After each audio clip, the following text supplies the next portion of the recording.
ప్రతి ఒక్క గురు బాబాలు ఇట్లా వచ్చినప్పుడు ఒక్కో రకమైనటువంటి రూమర్స్ కూడా క్రియేట్ అవుతూ ఉంటాయి.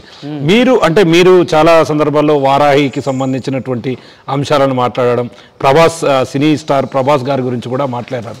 నిజంగా దాంట్లో అంటే ఎందుకు వాళ్ళ గురించి ప్రస్తావించారు, వాళ్ళ గురించి చెప్పాలన్న ఆలోచన మీలో ఎందుకు కలిగింది? ఋషి ధర్మం ఏంటంటే వాళ్ళు చెప్పిందే జరుగుతుంది, జరిగేదే వాళ్ళు చెప్తారు. పోనీ జరగాల్సి లేకున్నా కూడా వీళ్ళ మాట కన్నా కాలం కట్టుబడి ఆ పని చేస్తుంది. కానీ ఆ వాక్కు పవర్ అలా ఉంటుంది, టాకింగ్ పవర్. ఎందుకంటే గబ్బు గదురు దినం, పనికిరాని మాట్లాడడం, ఈ వాక్కు భగవంతుని కీర్తించినది కాబట్టి భగవంతునికై కీర్తించబడే ఈ వాక్కుని ఎలా వాడుకోవాలో మనకు ధర్మంలో చెప్పి ఉన్నారు. గురుగారు ధర్మంలో మనకు చెప్పి ఉన్నారు. అదే క్రమబద్ధీకరణ పద్ధతి లోపల మా వాక్కును వాడతాం కాబట్టి గురుగారు మాకు ఆ పవర్స్ ఉంటాయేమో, ఆశీర్వదించే హక్కు, అనుగ్రహించే హక్కు, అన్ని హక్కులు మాకు ఉంటాయేమో అని నేను అనుకుంటాను. ఆ కాలక్రమంలో వాళ్ళు కొంతమంది అడుగుతారు మమ్మల్ని. ఆ కాలక్రమేణా ఆ సందర్భానుసారంగా కొందరు అడుగుతారు మమ్మల్ని, ఏమని, ప్రభాస్ గారు అంటే ఇట్లా, ఇదంటే అట్లా, అదంటే ఇట్లా. సరే అవుతారప్ప, మంచిగా అవుతారని చెప్తాం, అది అయిపోతుంది. అంటే మొత్తంగా ఒక్క విషయాన్ని మాత్రం మనం స్పష్టంగా గమనించవచ్చు. ఇప్పుడున్న ప్రస్తుత సొసైటీలో ఎంతోమంది బాబాలు వస్తున్నారు, ఎంతోమంది ఎన్నో రకాలైనటువంటి ఇబ్బందులు కూడా ఎదుర్కొంటారు. మనం సోషల్ మీడియాలో చాలా చూసాము. మీరు అన్నట్టుగా బాబాలు వస్తున్నారంటే ఆయన ఏదో దురుద్దేశంతో వస్తున్నాడు అనే యాంగిల్లో కూడా వస్తున్నాడు. అంటే ఈ స్థాయికి రావడానికి మీకు అట్లాంటి సమస్యలు ఎక్కడైనా అధిగమించాయా? చాలా ఉన్నాయి. ఇప్పటికి మా బిజ్జారంలో దొంగసామి అంటారు. మా బిజ్జారంలో ఎవరైనా దొంగసామి అంటారు. అది వాళ్ళ విఘ్నత. అంటే వాళ్ళకి ఏమర్థమైపోయిందంటే, ఈ పిల్లగాడు మా కళ్ళు ఎదురుగానే ఉట్టి చిన్న ఉండే, ఇప్పుడే ఇంత పెద్ద గుడి కట్టే, పెద్ద పెద్ద కార్లలో తిరుగుతాడు, చాలామంది గొప్ప గొప్ప వాళ్ళు వస్తారు, ఎమ్మెల్యేలు, మినిస్టర్లు వస్తారు, ఎన్నో వైభవోపేతమైనటువంటి బ్రహ్మోత్సవాలు చేస్తాడు, ఉత్సవాలు చేస్తాడు. ఇన్ని ఉత్సవాలు చేయడానికి అంతమందికి అన్నం పెట్టడానికి డబ్బులు ఏందే జరుగుతుందా? కేలు వస్తుంది డబ్బు. ఏదో బురిడి చేస్తున్నాడు, మాయ చేస్తున్నాడు అని వాళ్ళకి అర్థమైపోయింది. అర్థమవుతుందా గురుగారు? వాళ్ళకి అర్థమైపోయింది. సమాజాన్ని రెండు వైపులా ఆలోచన చేసేటటువంటి మేధావులు ఉంటారండి. మనసున్నోళ్ళు అన్న మాటలు ఏంటంటే, ఇప్పుడు ఇది ఒకవైపు దాన్ని తప్పుగా అర్థం చేసుకునే, మనసున్న వాళ్ళు అనే మాటలు ఏంటంటే, చూడప్ప ఒక ముసలాయన వచ్చిండు నాతోనికి, ఆయన వయసు 75 సంవత్సరాలు, ఆయన ఒక రిటైర్డ్ గవర్నమెంట్ ఎంప్లాయీ. ఆయన ఏమన్నాడంటే, నేను ఎవరు వచ్చినా, ఎందుకు వచ్చినావు, ఏం పని మీద వచ్చినావు అని అడుగుతా. ఆయన ఏమనంటే, నిన్ను చూతామని వచ్చినానప్ప, ఏం లేదా అన్నాడు. నన్నేం చూస్తావు, బొక్కి శరీరము, వాడు అమ్మని చూడిపో దగ్గ మెరిసిపోతుంది అన్న. వద్దు, నిన్ను చూస్తే చాలా అన్నాడు. ఎందుకు?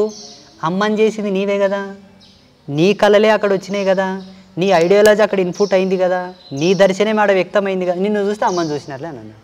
నేను ఫిదా అయిపోయినా. నా గొప్పతనం అని కాదు, అంత ఆలోచన చేసిండు ఆయన, ఎందుకంటే పెద్ద వయసు. ఇంకొకటి ఏమన్నాడంటే, చూడు బిడ్డ, 75 సంవత్సరాల నా జీవిత ప్రయాణంలో మాదిగోళ్ళన్నా, దళితులన్నా, బడుగు బలహీన వర్గాల వాళ్ళన్నా ఒక విధమైన హేయమైన భావన ఉంది. హేయమైన భావన. పెయ్యంత బురద పూసుకున్న పందికన్నా ఇంత ఉండే కానీ వాళ్ళ మీద ఇది ఉంది నాన్న.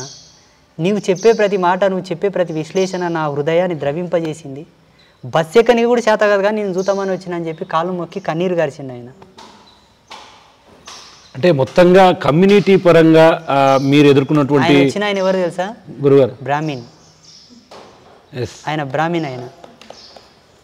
ఆయన బ్రాహ్మణ్.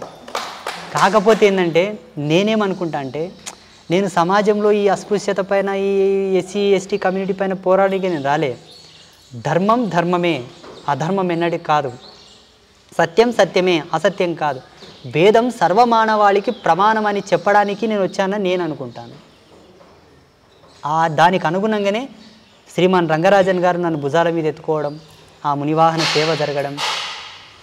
అంటే ఇప్పటికీ రంగరాజన్ గారు గురుగారు వాళ్ళు అంటే ఇప్పుడు ఈ మధ్యలో మీరు కలవడం కానీ మాట్లాడుకోవడం కానీ జరుగుతుందా? అట్లా మాట్లాడుతున్నప్పుడు ఏం మాట్లాడుతున్నారు? చాలా విషయాలండి. ఏదన్నా నేను వీడియోలో ఏదైనా తప్పు మాట్లాడినా వారు నాకు ఫోన్ చేస్తారు, చెప్తారు. వారి మార్గ నిర్దేశకత్వం ఎప్పుడూ ఉంటుంది. నాకు ఎన్నో విషయాలు షేర్ చేసుకుంటాం సామాజికంగా.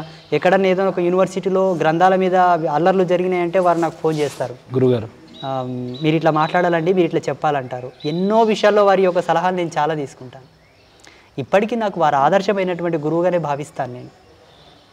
ఎస్ గురుగారు, అంటే ఓవరాల్గా మీరు ఇప్పుడున్న సొసైటీలో ప్రధానంగా యువకులను చూస్తుంటాం, పక్కదారి పడుతుంటారు, తొందరగా అంటే మానసిక ఒత్తిడికి గురవుతూ వాళ్ళు రకరకాలైనటువంటి ఆత్మహత్యలకు వాళ్ళ ఆలోచన విధానంలో మార్పులు వస్తూ ఉంటాయి. వారికి మీరు ఇచ్చే చిన్న ఏమైనా సలహా ఉందా, అంటే వాళ్ళ జీవన ప్రమాణాలను మెరుగుపరచుకోవడానికి? శ్రేష్టమైన సత్య సనాతన ధర్మంని పట్టుకోమనండి. ఏ తల్లి కడుపు కోతకు ఏ విధమైన అనాథం జరగదు. మాకు ధర్మంలోనే ఆరంభంలోనే ఉన్నది ఒక పిల్లవాడు ఎట్లా బ్రతకాలని. ఆ గైడ్లైన్స్ ఇప్పేయమనండి. వదిలేస్తారు అట్లా గాలికి, పోరా నాయన నువ్వేమన్నా చదువుకోపో అని. ఏం చేస్తాం? ఇప్పుడు ఫారెన్ కల్చర్ ఎలా ఉంటుందంటే పిల్లలకి చిన్న వయసులోనే కొన్ని రైట్స్ ఇస్తారు, చదువుకో బతుకు సంపాదించుకొని. ఇప్పుడు అలా అయిపోయింది ఇండియాలో. మనది అట్లా కాదు కదా గురుగారు. అడుగడుగున క్రమబద్ధీకరించగలిగితే ఇన్ని అఘాయిత్యాలు జరిగేవి కావు. ధర్మం పట్టుకున్నవాడు ఎన్నడూ కోడిపోడండి. ఏ ధర్మం పట్టుకున్నావన్నదే పాయింట్ అక్కడ. ఇప్పుడు స్త్రీశక్తి బలమైందంటారు, స్త్రీశక్తి బలమైందంటారు. కానీ వాస్తవంగా స్త్రీశక్తి కంటే అంటే ఎక్కువగా సాధువులు కానీ బాబాలు కానీ గురువులను కానీ చూస్తే ఎక్కువగా పురుషులే ఉంటారు, స్త్రీలు మాత్రం వెనుకబడి ఉన్నారు. అంటే వాళ్ళు ఇట్లాంటివి చెప్పకూడదని ఏమైనా రూల్స్ ఉంటాయా, ఇటువైపు రాకూడదని ఏమైనా ఆంక్షలు ఉంటాయా? వాళ్ళకి అవగాహన లేకపోవడం. రెండవది ఏంటంటే వాళ్ళకు కొన్ని భయాలు నెలకొల్పారు, వాళ్ళ మీద స్త్రీల మీద కొన్ని ఆంక్షలు పెట్టి కొన్ని భయాలు నెలకొల్పారు. కాబట్టి వాళ్ళని వాళ్ళు తక్కువ చేసుకోవడం వల్లనే బయటికి రాలేకపోతున్నారు. కానీ ఒక ప్రమాణమైనటువంటి విషయం చెప్తాను మీ స్టూడియో మాధ్యమంగా. గురుగారు, ఈ ప్రపంచంలో ఏ సాధకుడికైనా, ఏ సిద్ధుడికైనా, ఏ తాపసికైనా, ఏ సన్యాసికైనా పరిపూర్ణమైనటువంటి దివ్యధర్మ పట్టాభిషేకం జరగాలంటే స్త్రీ యొక్క బిందు కళలతోనే అవుతాయి. అది శివుడైన ఇవ్వగలడు, విష్ణువైన ఇవ్వగలడు. వీళ్ళకు తెలుసు, భగవంతునికి తెలుసు. స్త్రీ యొక్క అనుగ్రహం లేకుండా, స్త్రీ యొక్క కృప లేకుండా ఈ జగతిలో ఏ శక్తి ఏ కార్యం చేయలేదు. ఒక స్త్రీ గనక తపస్సు చేస్తే జల్దీ ఫలిస్తుంది.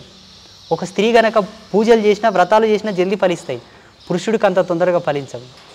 కానీ రివర్స్ చెప్తారు శాస్త్రంలో, పురుషుడికి జల్దీ అయితే ఆడవాళ్ళకి జల్దీ కావంటారు. కానీ ఇది అసత్యం.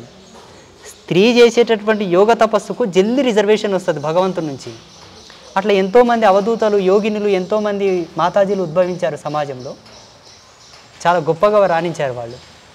గురువారు, ప్రస్తుతం వస్తున్నటువంటి ఈ ప్రస్తుతం అంటే ఈ బాబాల మీద, గురువుల మీద, వీళ్ళ మీద కొంత కామెంట్స్ అనేటివి కూడా మీరు అన్నట్లు సేమ్ ఇదే లింక్ కూడా మళ్ళీ టెలికాస్ట్ అవుతుంది. దాని కింద కూడా చాలామంది చాలా రకాలైనటువంటి పోస్టులు ఇస్తారు. అటువంటి పోస్టులో మిమ్మల్ని ఎక్కడైనా బాధింపపెట్టే పోస్టులు మీకు అనిపించాయా? రోజు వస్తాయి. ఇప్పుడు నిన్న ఒక వీడియో చేస్తారు ఒకరు, అనంత్ మీడియా వాళ్ళు, ఇంకోటి వాస్తు సంధ్య ఛానల్ వాళ్ళు. దాని కింద ఒక కామెంట్ వచ్చిందట, మా డ్రైవర్ చూపించారు.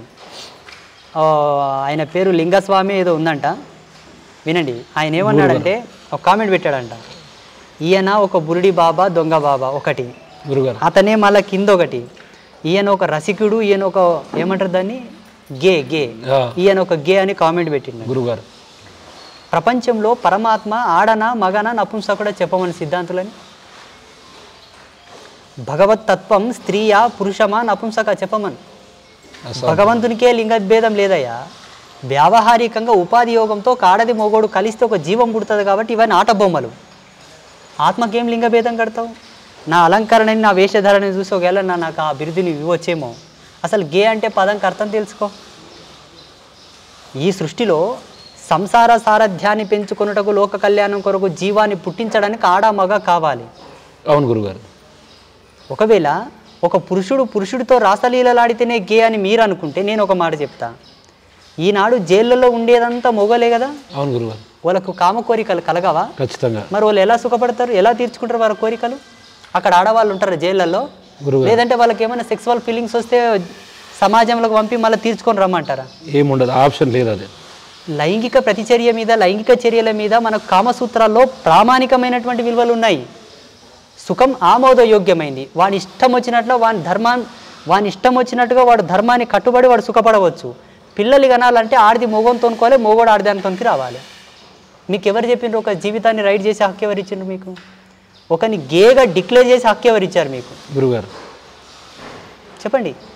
అవునండి, మహాభారతంలో కూడా అర్జునుడు ఆడపిల్లలకు వేషం వేసుకొని గడిపిండు. ఆయన పొద్దు తక్కయింది, ఆయనకు శాపం ఉంది, అజ్ఞాతంలో బ్రతకాలే, సంవత్సరం కాలం ఆడపిల్లలాగా బతికిండు. అంత మాత్రం ఆడంగితనం వచ్చినట్ట కాదు. మా పొద్దు తక్కై మా ఈ వేషం వేసుకుందాం అనుకుందాం, అంత మాత్రం మీరేట డిక్లేర్ చేస్తారు? అట్లాంటి వాళ్ళకి మీరేం చెప్తారు గురుగారు? ఒళ్ళు బలిసి కొవ్వు ఎక్కువై మా వాక్యే సత్యమైతే సర్వనాశనం అయిపోతారు. మా వాక్కు సత్యమైతే నిజంగా జగన్మాత మా యందు ఉంటే అలా కామెంట్ పెట్టిన ప్రతి ఒక్కడు మీ వంశంలో కూడా అందరు గేలై పుడతారు.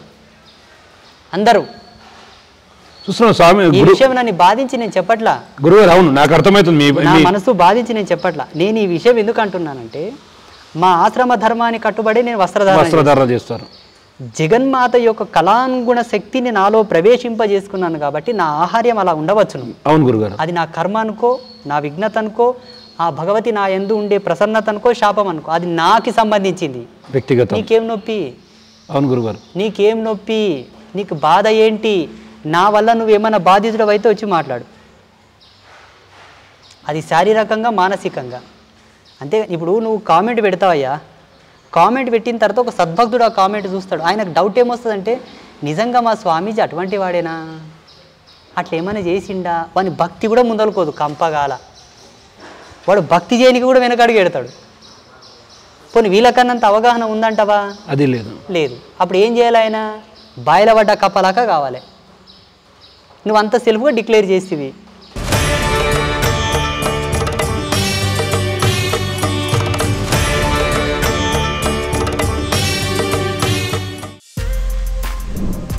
For more videos like this, subscribe Big TV channel.